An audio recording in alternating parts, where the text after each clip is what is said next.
பிரச்சாரத்துக்கு நேத்துக்கு வந்திருந்தாரு விஜய் பெரம்பூருக்கும், குளத்தூருக்கும்.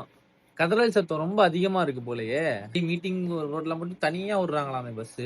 ஸ்டாலின் அங்கிள், குளத்தூருக்கு ஓட்டு கேட்கறதுக்காக உள்ள வந்தாலே நீங்க இவ்வளவு பயப்படுறீங்களே. பயப்படுவீங்கன்னு தெரியும். ஆனா இவ்வளவு பயப்படுவீங்கன்னு தெரியாது. உங்களுக்கு விஜய் தான் ஒரு ஆளே கிடையாதுல்ல. 200க்கு 200 ஜெயிப்போங்கிறீங்கல்ல. விஜய் பெரம்பூர்ல இருக்காரு. உங்களுக்கு பயம் இல்லல்ல. பெரம்பூர் தொகுதியில வந்து நில்லுங்க. குளத்தூருக்கு பக்கத்து தொகுதி தானே. சில ஊபிஸ் எல்லாம் கேட்பாங்க, ஏன் விஜய் வந்து குளத்தூர்ல நிக்க வேண்டியதானே. விஜயா பயப்படுறாரு ஸ்டாலினை பார்த்து. ஸ்டாலின் தானே விஜயை பார்த்து பயப்படுறாரு. பஸ் விடுறீங்களாம். குளத்தூர்ல வாழ்ற மக்கள் வந்து அந்த சைடு பஸ்ஸே பார்த்தது இல்லையா. அந்த சைடு விஜய் மீட்டிங்கும் போது பஸ் வந்து 5-6 பஸ் தொடர்ந்து போதான். இன்னொன்னு ஒரு விஷயத்த சொல்ல மாட்டேன், செம காமெடி. குளத்தூர்ல வந்து ஸ்டாலின் போயிருக்காரு பிரச்சாரத்துக்கு. அங்க பொதுமக்கள் கூட்டத்தோட பவுன்சர் கூட்டம் தான் அதிகமா இருந்துச்சாம். குளத்தூர்ல பாத்தீங்களா?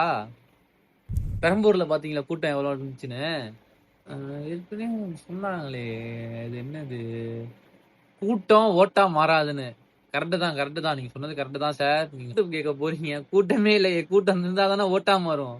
எங்க ஓட்டா மாறும்? கள்ள ஓட்டா தான் மாறும் எல்லாம். செம காமெடியா போகுது. என்ன சொல்றதுன்னு தெரியல. பிப்பு தான் வருது. இது வந்து ஃபுல்லாவே ஃபன்னா தான் இருக்கு பேசுறதுக்கு. வேற எதுவுமே சீரியஸான பேசுறதுக்குலாம் எதுவுமே இல்ல. கூட்டம் ஓட்டா மாறுமான்னு கேட்டவங்களுக்கு இந்த வீடியோ ஒண்ணு போடுறேன், அதான் சாம்பிள்.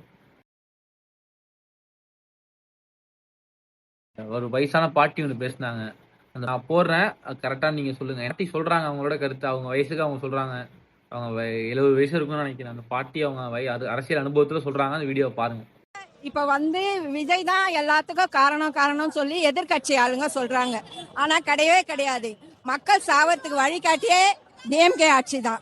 புரிஞ்சுச்சுங்களா? இப்போ தேவையில்லாத பஸ்ஸுங்க, எம்டி பஸ் எல்லாம் விட்டுட்டே இருக்காங்க. குப்பை வண்டிங்களை விட்டுட்டு இருக்காங்க. தேவையில்லாத அவனுங்க பண்ண வேண்டிய காண்டா